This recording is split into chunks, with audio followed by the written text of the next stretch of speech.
Undang-Undang ini nomor 21 tahun 2018 bahwa tugas penyuluh keluarga berencana itu ada 4 secara umum. Yang pertama melakukan penyuluhan, kemudian pelayanan, kemudian juga penggerakan, dan yang terakhir adalah pengembangan. Inilah tugas kita secara umum sebagai penyuluh itu. Kemudian 4 tugas ini kita juga harus sesuaikan. Kita sedang bekerja seperti itu.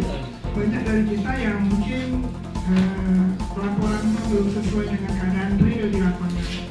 Kondisi di lapangan itu tidak terlaporkan secara baik. Itu dalam persepsi kami, persepsi yang baik. Kami tidak ada seuzon, tidak ada